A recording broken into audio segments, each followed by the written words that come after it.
ایک غریب شخص کی بیوی نے اپنے شوہر سے کہا آٹا ختم ہو گیا ہے۔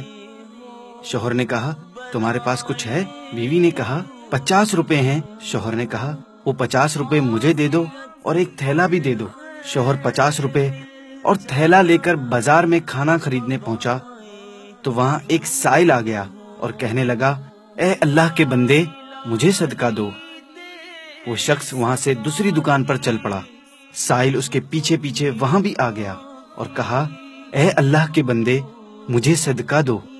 جب اس نے مجبور کیا اس شخص نے 50 روپے اسے دے دیے اور اپنی تھیلی کو لکڑی کے برادے اور مٹی سے بھر لیا۔ گھر پہنچ کر دروازہ کھٹکھٹایا تو دل گھبرایا ہوا تھا کہ بیوی کو کیا جواب دوں گا۔ دروازہ کھلنے پر شوہر نے تھیلا گھر میں رکھا اور چپ چاپ وہاں سے چل دیا۔ پیچھے بیوی نے تھیلا کھولا تو اس میں عمدہ سفید آٹا موجود تھا۔ بیوی نے آٹا گوندھ کر اس کی روٹی بنا لی۔ جب رات کا کچھ حصہ گزرنے پر شوہر گھر آیا تو بیوی نے اس کے سامنے عمدہ سفید روٹیاں رکھ دی۔ شوہر نے پوچھا روٹی کہاں سے بنائی؟